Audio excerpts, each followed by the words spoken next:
ኦሜጋ ትረካ። እንደምን ቆያችሁ የዝግጅታችን ተከታታዮች፣ ይህ ኦሜጋ ትረካ ነው። ኦሜጋ ትረካ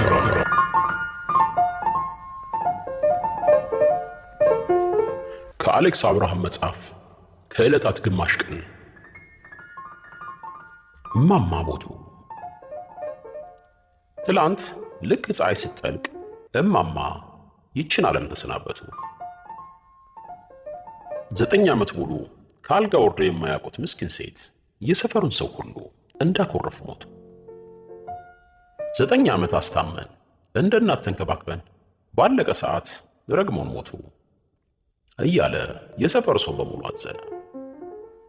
አፍ አውጥተው አይናገሩት እንጂ ያስረገምከን አንተ ነህ የሚል ወቀሳቸውን ከእያንዳንዳቸው አይን ላይ አይቻለሁ። እኔም ምን ነው በቀረቤ ብዬ በውስጤ ስብሰለስል ሳምንት አለፈኝ። የሆነ ሆኖ እማማ ላይመለሱ ከነኩርፊያቸው አሸለቁ። ለነገሩ ኩርፊያ ይሁን ሐዘን ማንም አልገባውም። በኩርፊያና በሐዘን መሃል ያለው ልዩነት ምንድን ነው? ምንስ ነው በቁጣና በኩርፊያ መካከል ያለው መስመር? መዝገበ ቃላት ቃላትን እንጂ ስሜትን አይፈታም። እማማ በምናውቃቸው ቃላት የገለጽነው የማናውቀው ስሜት ውስጥ የነበሩ ይመስለኛል። የሕይወት ታሪካቸው ሲነበብ በደፈናው የሁላችንም እናት ነበሩ ከሚል የወል ምስጋና ውጪ እምብዛም የተዘረዘረ ነገር አልነበረም። አስከሬናቸው በአራት የሰፈራችን ወንዶች ትከሻ ላይ ተቀምጦ በቀባሪው አጀብ በቀስታ ወደ መቃብር ቤቱ ጓሮ ሲጓዝ አእምሮዬ ወደ ትዝታ የኋሊት ነጎደ። የዛሬን አድርገውና ከሊቅ እስከ ደቂቅ መዋያችን እማማ ቤት ነበር። የእማማ ቤት እንደው ቤት ሆነ እንጂ ነገረ ስራው ድድ ማስጫ የሚሉት አይነት ነበር። ሕፃናቱ እማማ ቤት በር ላይ ዕቃቃቸውን ሲደረድሩና ሲያፈርሱ፣ የዕቃቃ ሰርግ ሲደግሱና ሲጋቡ፣ ወጣቶቹ ተሰብስበን ካርታና ዳማ ስንጫወት፣ ስለ ሴት ስናወራና ስናውካካ እንውላለን። እሁድ እሁድ የሰፈሩ ዕድር ዳኞችና የዕቁብ ገንዘብ ሰብሳቢዎች እዚያው እማማ ቤት ተሰብስበው ሲነታረኩ ያረፍዳሉ። ያ አንድ ክፍል የቀበሌ ቤት ሁልጊዜ ከጧት እስከ ማታ በሩ ክፍት ነበር። በዛ ዕድሜ እንደማማ አይነት ረጅምና ቆንጆ ሴት አይቼ አላቅም።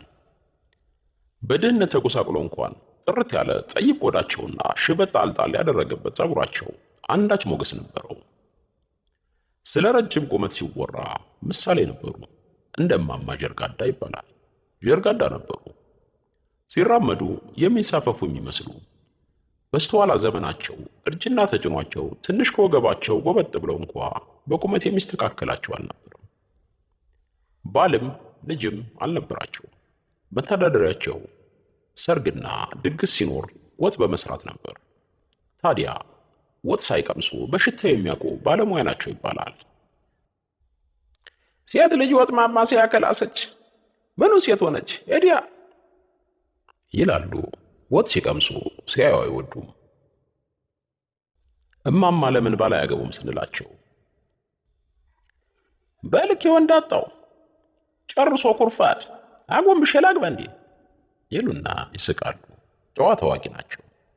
ታዲያ ዓመቱን ሙሉ ማድቤት ለማድቤት ከርመው ለጥምቀት በዓል ፀጉራቸውን ተሰርተው ሰፊ ባለ ባንዲራ ጥለቱ ጉልበታቸው የሚደርስ ያበሻ ቀሚሳቸውን ይለብሱና በወገባቸው ላይ 3-4 ዙር ተጠምጥሞ ጫፉ ወደ ታች የሚንዘረፈፍ መቀነታቸውን ሸብ አድርገው ክብ ሰርተው የሚጨፍሩ እሳቸው የአገሬ ሰዎች የሚሏቸው ወንዶች መሃል ገብተው ምንጃርኛ የሚባል ዘፈን እያወራረዱ ጭፈራቸውን ያስነኩታል።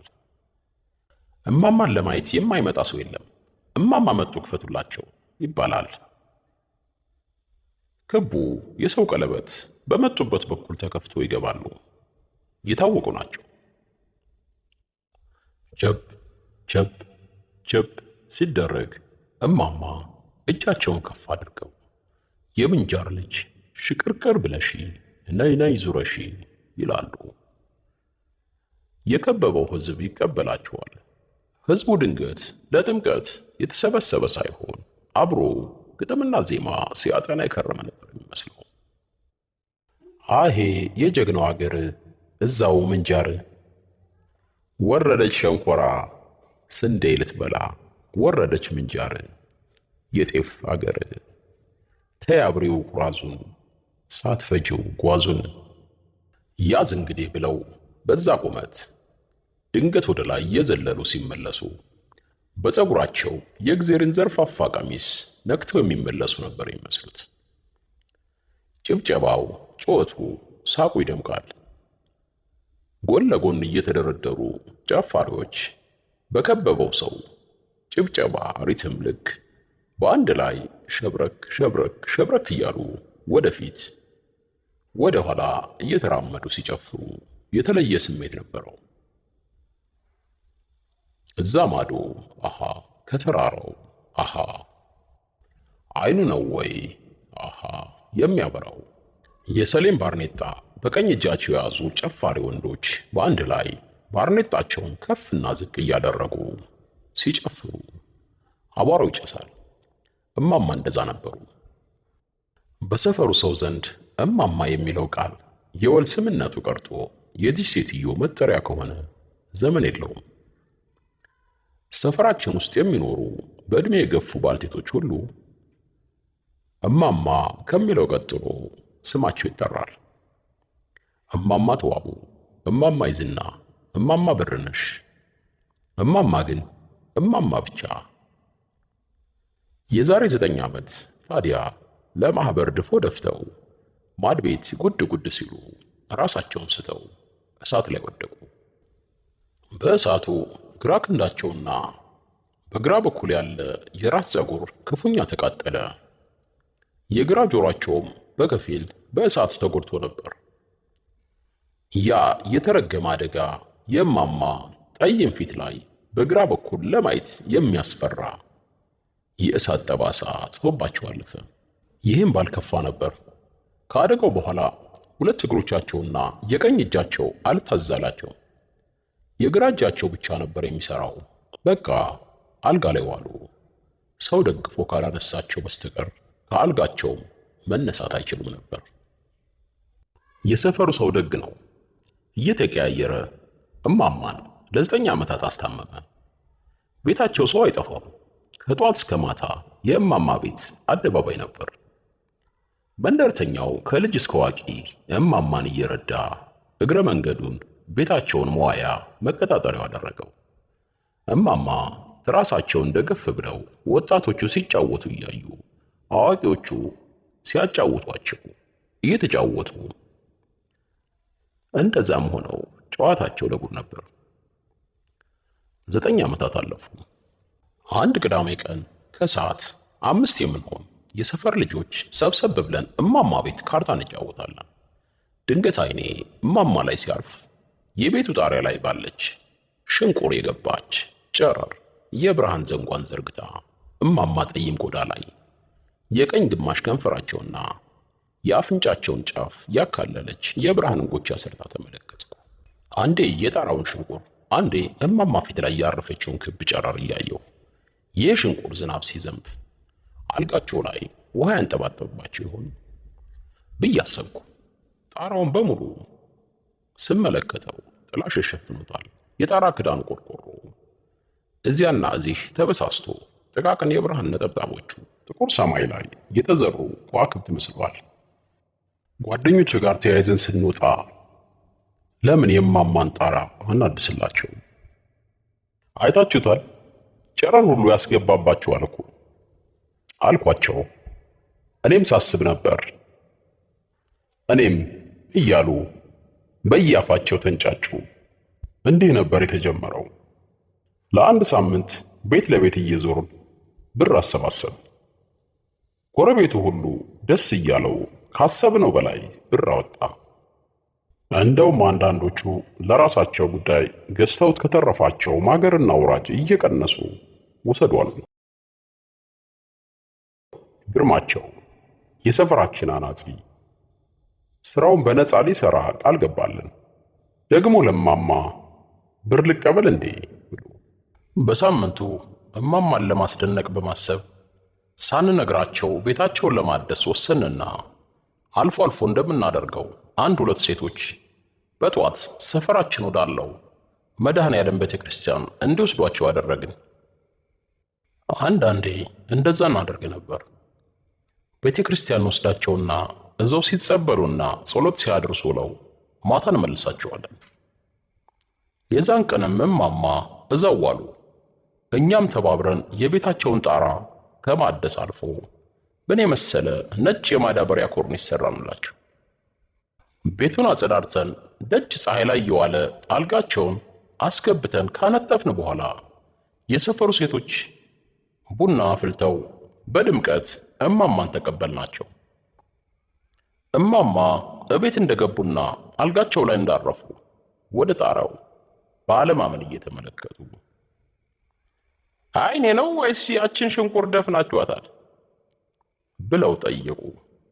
አጠያየቃቸው ከደስታም ይሁን ምስጋና ይልቅ ወደ ቅሬታ ያመዘነ ነበር። የተደረገውን ሁሉ አንድ በአንድ ነገርናቸው። በጥሞና ሲያዳምጡን ቆዩና አይናቸውን ነጩ ኮርኒስ ላይ ሲያንከራትቱ ቆይተው ፊታቸው ቅጭም እንዳለ ደህና አሉ። ከዚች ቃል ውጭ ምንም አልተናገሩም። በዛው እንቅልፍ ወሰዳቸው። መቼም ሰው እየፈለገ ለነፍሱ ቢሰራ ለበጎ ስራው ምስጋና መሻቱ አይቀርምና በዚህ የእማማ ዝምታ ቅሬታ ተሰምቶኝ ነበር። ጓደኞቼም እንደዛው። በቀጣዩ ቀን ጧት አንድ የሰፈራችን ልጅ ሲሮጥ እቤት መጣና እማማ እያለቀሱ የሰፈሩ ሰው ሁሉ ተሰብስቦ እያባበላቸው ነው አሉ። ምን ነው አመማቸው እንዴ? እኔ እንጃ፣ ለምን የጣራውን ሽንቁር ደፈናችሁብኝ ብለው ነው አሉ። ደነገጥኩ። ምን ከምር ነው አልኩት። እየቀለደ መስሎኝ ነበር። ከምሬ ነው እንደዛ አሉ እየተባለ ነው። ተያይዘን እማማ ቤት ስንደርስ የሰፈሩ ሰው ቤቱም ሞልቶ እማማ ይጮሃሉ። እራገማለሁ። አዎ ተራግሜ ነው የምሞተው። ጨረሬን የነበረችበት መልሱ። ሕግ ታውቁ እንደው በሕግ ፈጣሪን ትፈሩ እንደው በፈጠራችሁ ብያለሁ። ጨረሬን መልሱ፣ አለዛ እራገማለሁ። አዎ ተራግሜ ነው የምሞተው። እንዲሁ ተገንዤ የሚሄድ እንዳይመስላችሁ። ከነዘር ማንዘራችሁ የሚያጠፋ እርግማን ተራግሜ ነው የምሞተው። ጨረሬን የነበረችበት መልሱ። አነጋገራቸው ሁሉ የሚያስፈራ ነበር። እኒያ ገራገርና ፈገግታ የማይለያቸው ሴትዮ ፊታቸው በቁጣ አስፈሪ ሆኖ ነበር። በዛ ላይ በየመሃሉ ወዮ ጨረሬ ብለው ይጮሃሉ። ከ9 ዓመት በፊት ለጥምቀት ሲዘፍኑ ካልሆነ ከዛ ወዲህ እንዲህ ሲጮሁ አይቻቸው አላውቅም። የሰፈሩ ሰው ግራ ገብቶት እርስ በርስ ይተያያል። ልክ እኔ ስደርስ ቤት ውስጥ የነበረው ሰው በሙሉ ዞሮ አየኝ። አስተያየታቸው አንተው ቤት እና አዲስ ብለህ ያመጣኸውን ጣጣ አንተው እንደምታደርግ አድርግ የሚል ነበር። ባወጣ ባወርድ የሰራሁት ስህተት አልገባለኝ። ምንድነው ጥፋቴ?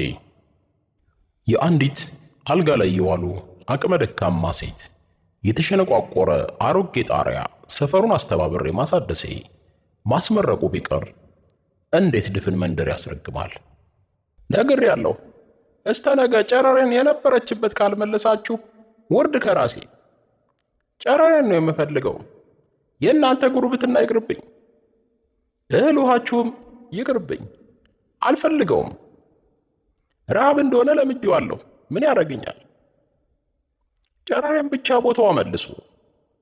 የሰፈር ልጆች ጋር ተጠቃቅሰን ወጣንና ምን እንደምናደርግ መመካከር ጀመር። ነገሩ እንግዳ ስለሆነብን አንዳንዶቹ ትንሽ አእምሯቸው ተቃውሶ ይሆናል ጠበል እንውሰዳቸው አሉ። አንዳንዶቹ ደግሞ እስቲ ተኙና ነገ ጧት ምናልባት ይረሱት ይሆናል አሉ። ወደ እማማ ቤት ስንመለስ ጮኸው እንቅልፍ ሸለብ አድርጓቸው ነበር። በቀጣዩ ቀን እማማ የወሰዱላቸውን ቁርስ አልበላም አሉ። እናቴ ቢጨንቃት በምሬት የምትገባበት የሌለ ልጅ ምን አለ አርፈ ብትቀመጥ ብላኝ እቤታቸው ሄደች። ፊታቸውን አዞሩባት። ይሄን ነገር ስሰማ የምወዳቸውን ያህል በማማ ተበሳጨሁ። ቀጥ ብዬ አናጺው ግርማቸው ቤት ሄድኩ። ከቤት ሊወጣ ሲል ነበር የደረስኩት። ገና ሲያየኝ እየሳቀ ደግሞ የማንም ቤት ስራ ልትለኝ ነው አለ። እባክህ ግራ የገባው ነገር ገጥሞናል። ምን ነው? እቤት ሰላም አይደለም እንዴ? አይ እቤት አይደለም ብዬ የሆነውን ሁሉ ነገርኩት። እንዲሁ ሽንቁሩ መደፈኑ ደስ እንዳላላቸው ሲያዳምጠኝ ቆይቶ በሳቅ ፍርስ አለ። ኧረ አያስቅም ግርማቸው፣ ሴትዮዋ እኮ እራገማለሁ እያሉ ነው። እራገማለሁ? በጉድ ወጣሁ። ያንን ሰሌን የመሰለ ጣሪያ ጠቀርሻውን አራግፈን ባደስን ነው የምትረግመን? እና ምን ይሁን ነው አሁንስ? ብሎ በእማማ ተቆጣ። ምናልባት ድፍንፍን ሲል ጨልሞባቸው ከሆነ የሆነ ሽንቁር ነገር ብትሰራላቸው። ምን አሻኝ፣ ና እንሂድ፣ ወንፊት ነው የማስመስልላት ብሎ ወደ ቤቱ ገባና የአናጺ ዕቃውን ይዞ ተመለሰ። ኦሆ 20 ዓመት አናጺ ሆኜ ስሰራ ጣሪያም ብሳለኝ ብሎ የመጣ ሰው ገጥሞኝ አያውቅም እያለ ነበር በግርምት። እማማ ቤት ስንደርስ ትክ ብለው አዩኝና አብራም አንተና አሉ ያስደፈንከው አሉ። ወቀሳቸው ያስፈራ ነበር። ድንገት ሂጄ አልጋቸው ስር ተንበረከኩና እጃቸውን በሁለት እጅ ያስኳቸው። መዳፎቻቸው ክፉኛ ይቀዘቅዙ ነበር። እማማ ይቅርታ አድርጉልኝ፣ እኔ ክረምት ሲመጣ አልጋውት ላይ ዝናብ እንዳያፈሳ አስቤ ነው። አሁን ግርማቸውን ጠርቼዋለሁ፣ መልሶ እንደነበረ ይበሳሳልዎታል አልኳቸው። እማማ ድንገት እንደ ትንታ ቡፍ ብለው ሳቁና ትከሻቸው እየተንቀጠቀጠና እያሳሉ ከትከት ብለው ሳቁ። በውስጤች ሴትዮ አእምሯቸው ተናግቷል ብዬ አሰብኩ። አይ አብርሃም ልታስበሳ ናት ይዘህ መጣህ? ምን ላድርግ ተጨነቅኩ እኮ እማማ። ግድ የለም ተወው፣ እሱንም ስራ አታስፈታው፣ ግድ የለም አሉ። ግርማቸው ተሰናብቶ ከሄደ በኋላ አንዲት ዱካ ስቤ እማማ አልጋ አጠገብ ቁጭ አልኩ። እማማ በጀርባቸው እንድተኙ ወደ ኮርኒሱ አፍጥጠው ዝም ብለዋል። ዝምታው ያስፈራ ነበር። ምን እንደምል ምን እንደማደርግ ግራ ገብቶኝ እጅን ሳፍተለትል ድንገት ከሩቅ የሚሰማ በሚመስል ድምፅ ያቺ ጨረር ብለው ጀመሩ። ያቺ ቀጭን ጨረር ጌታ የተቀበረበት መቃብር ውስጥ እንደ ተከሰቱት መላእክት ለእኔ ምስራች ነበረች። መቼስ ያየህ እንደሆነ አባቴ ክፉ ነበሩ። የክፉ ክፉ ነጋ ጠባ እናታችንን መቀጥቀጥ ነው፣ መስከር ነው፣ የትም ከርሞ መምጣት ነው። እንዲሁ በየመጠጥ ቤቱ ሲጣሉ በሚወዱት የመጠጥ ቤት አምባጓሮ ሞቱ። በኋላ እናታችን እርሻውም ከሰውም ብቻዋን አልሆን ሲላት አንዱን ከወደ ቆላ የመጣ ባለጌ ሰው ነው ብላ ገባች። መቼስ ለመከራ ሲፈጥር አይለቅህ። የባሰ ኖረኛ ሆኖ ቁጭ አለ። ገና አንድ ፍሬ ልጅ ነኝ። እንጃ ይችን የዘውዲቱን ልጅ ባክል ነው። የጎረቤታችን ዘውዲቱ ልጅ ገና 9 ዓመቷ ነው። ሰው ዞር ካለ ሳልፍም ሳገድምም መጎንተል ነው። ጭራሽ አንድ ቀን የላሞቹ በረት ስገባ ተከትሎ አነቀኝ። የለበስኳትን ጥብቆዬን ሊያወልቅ ሲታገል ኦኦ ብዬ ስጮበት እዛው ቤቱ ላይ አንከባሎኝ ወጥቶ ሄደ። በገዛ ቤቴ ፈራው። የእናቴን ቀሚስ የሙጥኝ ብዬ በሄደችበት መከተል ሆነ። እሷ ሰው አግኝታ ሞታ ሂጂ አባትሽ ጋር ተጫዋች ትለኛለች። በኋላ በሰበብ አስባቡ መግረፍ ሆነ። ያመታቱ ያጨካከሉ ደግሞ አታንሰው። የላሞቹ በረት የገባው እንደሆነ ተከትሎ ከተፍ ነው። ወደ ጓሮ ለሽንት ዞር ያልኩ እንደሆነ እንደ ጥላ በከተል ነው። እንደው ነፍስ የተጨነቀች እናቴን አልነግር። እንዲህ እንዳሁኑ ዘመን ልጅ ማን ይሰማል? ገና ዘልዬ ሳልጠግብ ኑሮዬ ቃውን አሁን መጣብኝ። አነቀኝ ጭንቀት። ሆነ። ገጠር ሽውታውም ኩፍኙም አያጣንም መቼም። አሞኝ ቀደም ያልኩ እንደሆነ እናቴ ወጣ ካለች አትሂጂብኝ ለቅሶ ነው። እየተንቀጠቀጥኩ ተከትያት ደጅ ለደጅ ነው። ከመድኃኔዓለምና ከሷ ሌላ ማን አለኝ? ታናናሽ እህቶቼና የሰፈሩ ውሪ ሁሉ ፈሪ ናት፣ ከእናቷ ቀሚስ ስር አትወጣም እያሉ መሳቂያ መዛበቻ አረጉኝ። ሲያመጣው ልክ የለው። ይህን ሆንኩ ሳትል እናታችን በሶስት ቀን በሽታ ሞተችብን። ከሞቷም ከማሟቷም በላይ ነፍሴ መግቢያዋ መደበቂያዋ ጨነቃት። እንዲህ እንዳይመስል የእናቴ ልጅ ሐዘንተኛው እንኳን እግሩ ከቤት ሳይወጣ ቋንጣ እንዳየች ድመት አይኑ እኔ ላይ ነው። ሐዘኑም ምኑም ሲያበቃ ጎረቤት ቤት ሄድኩ። ብደበቅ አንጠልጥለው እያመጡ እቤቴ። እንዲቹ እንቅልፍ በዓይኔ ሳይዞር አድርና ቀን ወደ እርሻው ሲሄድልኝ ቢመለስ እንኳ ተኝቼ እንዳያገኘኝ እፈራለሁ። ከዚህ እንደ ጋሻ አለሙ ቤት የሚሆን ማሳው ውስጥ የተሰራ የእህል ማከማቻ ጎተራ አለ። አርጅቶ እህል አይዝም፣ እንዲሁ ቆሟል። ትልቅ ነው ያየህ እንደሆነ። ክዳኑን ገርበብ አድርጌ ገባና መልሼ ከድኜ እዛው ተኛለሁ። 10 ጊዜ እየመጣ ወንድሞቼን የት ሄደች ሲል ይሰማኛል። እንጃ ይሉታል። እየዛተ ይመለሳል። ድምጤን አጥፍቼ ዝም። ታዲያ በዛ ጨለማ የጭቃ ጎተራ ውስጥ ታፍኜ ለገመድ ማስገቢያ በተበሳው የጎተራው ሽንቁር በኩል የምትገባ ጨረር ነበረች። ከሰማይ ጀምሮ የተደበቅኩበት ጎተራ ድረስ ልትፈልገኝ የመጣች የእናቴ ነፍስ ነው የምትመስለኝ። ጨረሯ ፊቴ ላይ ስታርፍ እንባዬን የምታበስልኝ የእግዚአብሔር ጣት በእጆቼ ስጫወትባት እንደ ሰው በሹክሹክታ ስዋጋት ውላለሁ።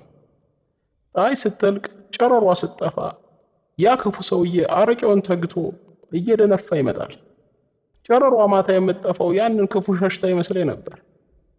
ማንም ሳያየኝ ከጎተራ ያወጣና እየተንቀጠቀጥኩ ገብቼ አንዱ ጥግ ኩርምት ብዬ ካሁን መጣብኝ እያልኩ እንዳፈጠጥኩ አነጋለሁ።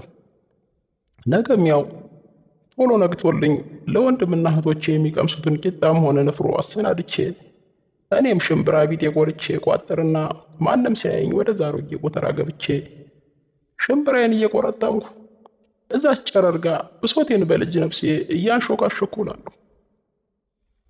ጨለማ ለእኔ ጭንቀት ነው። ጀንበር ዞር ካለች ነፍሴ ትጨነቃለች። እማማ ዝም ብለው ቆዩ። ረጅም ዝምታ። ታዲያ አንድ ሌሊት እዛችሁ ጎጆ ጥግ ኩርምት እንዳልኩ ኮቴ ሰማሁ። እሱስ በጨለማው ሊያንቀኝ እያደባ ኖሯል። እንደው እንደ ፌንታ ዘልዬ በጨለማው እንዴትም እንደከፈትኩት ስንጃ በሩን በረገድኩና አልወጣ ስል ጥብቆይን ቢያንቀኝ ተተርትሮ እጁ ላይ ቀረ። ምናምን ሳልደርም መለመላየን በደረቀ ሌሊት ኦኦታይን እያጋለጥኩ በረርኩ ወደ ጎተራዬ። ዘልዬ ገብቼ ድምፄን አጠፋው። መቼስ ጨለማውን ያየህ እንደሆነ አይን ቢወጉ አይታይም። ሊምረኝ መሰለ የታባት ወገባች እያለ መርዝ እንደቀመሰ ውሻ ማሳው ውስጥ ተቅበዘበዘ። ወደ ጎተራው ሲቀርብ ቅጠሉ ሲንኮሻኮሽ ይሰማኛል። እስካሁንም በበር የሰው ኮቴ ስሰማ እጨነቃለሁ። ራቁቴን ነኝ። ብርዱቶ ፍርሃቱ ያንዘፈዝፈኛል። ኋላ በዱላው ጎተራውን መታ መታ ሲያደርገው ይሄ የከረመ አቧራ እንደ ዝናብ ወረደብኝ። አሰልኩ። አንቺ መናጢ ነይ አቶችም እያለ ክዳኑን ሊከፍ ሲጀምር ጎረቤቶች እርታዬን ሰምተው ኖሮ እየተንጫጩ ሲመጡ ሰማሁ። በዛ በሌሊት ጨለማ ውስጥ በዛች የጎተራ ሽንቁር ከሰዎች ላምባዲና የመጣች ቀጭን ጨረር ራቁት ገላዬ ላይ ስታርፍ እንደ ፀሐይ የሞቀችኝ መሰለኝ። አቤት ደስታዬ! አቤት አቤት አቤት! አተረፈኝ። እሱንም በነጭ ለባሽ እያዳፉ ወሰዱት። እንጃ ልጆቹንም ወደ አክስታችን ዘንድ አላኩን። እዛው አደግን። ፍርሃቱ ግን ዛሬም ድረስ በርጋጊ አድርጎ ይቀራል። ቅጠል በተንኮሻኮሸ በር የሚያልፍ ኮቴ በሰማሁ ቁጥር ብርክ ይዘኛል፣ እፈራለሁ። ዘመን ያለቀው በፍርሃት ነው። ኑሮ እንደው መባከን ነው። እምብዛም ደስታ የለው። ከልጅነት እስከ እውቀት የሳኮባቸው በደስታም የተገመኘውባቸው ብርሃን ያየውባቸው ቀናት ብቻ ነበሩ። ያ የ77 ረሃብ ስንቱን እንደ ቅጠል ያረገፈው መርገምት ማለፉን ያበሰረኝ መንግስትና ሬዲዮ አይደለም፣ ብርሃን ነው ልጄ፣ ብርሃን። ለሰው ብናገረው እውነት አይመስልም። ሰማዩ በደረቀበት የጥር ወር ያለኝን አሟጥቼ ወዴት አባቴ ልሰደድ እያሉ ውጭ ላይ ከተፈጨበት ዓመት የሆነውን የድንጋይ ወፍጮ ላይ ተቀምጬ ሳለቅስ ነበር። ጥር 10 ለ11 ማታ እንደ ነገ ብርሃነ ጥምቀቱ ሊከበር በዋዜማው ምሽት በዛ ኮከብ እንኳን በማይታይበት ጥቁር ሰማይ እንደ ፈትል ክር የቀጠነ ብርሃን ሰማዩን ለሁለት ሲከፍለው ደንግጬ በረከኩ። ያንን ሰማዩ ላይ ተዘርግቶ የጠፋ የብርሃን ዘንግ እንደገና ያዋለው ብዬ ባንጋጥጥ አልደገመው። በመነጋታው ምድር ላይ ጠፍቶ የኖረ ዝናብ ዶፍ ሆኖ ወረደ። ከዝናቡም ዝናቡ ካበቀለው ቡቃያ ይልቅ ያ የብርሃን ጸዳል አይኔ ላይ ዛሬም አለ። ጥምቀት በመጣ ቁጥር ሰማዩ በብርሃን የተሞላ ይመስለኛል። የሕይወቴን ትንሽ የምስራች እንደ አቅሜ ልዘክር አልጋ እስኪይዝ ለጥምቀት ቀርቼ አላውቅም ነበር። ባለም እንዳውሬ እያስፈራኝ ስሸሽ ዘርም ሳላፈራ ኖርኩ። አልከፋኝም። ቤቴን የምትሞላ ያቺ ጨረር የእግዚአብሔር እጅ ነበረች፣ የእግዚአብሔር ጣት። እዚህ ቤት ስንት ዓመቴ? ወደ 20 ዓመት ኖርኩ። ማስጠገን አቅቶኝ መሰለህ ልጄ? 9 ዓመት ሙሉ አልጋ ላይ ስውል የምትዳስሰኝ የእግዚአብሔር ጣት እንዳትታጠፍ ብዬ ያቺ ጨረሬን ወሰዳችኋት።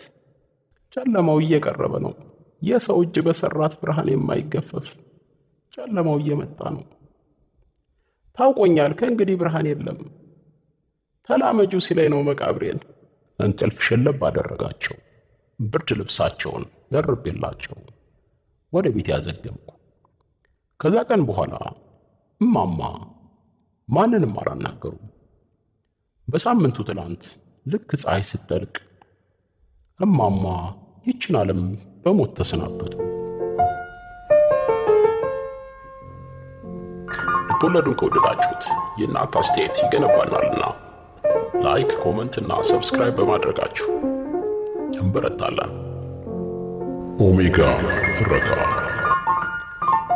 ይህ ኦሜጋ ትረካ ነው። ኦሜጋ ትረካ።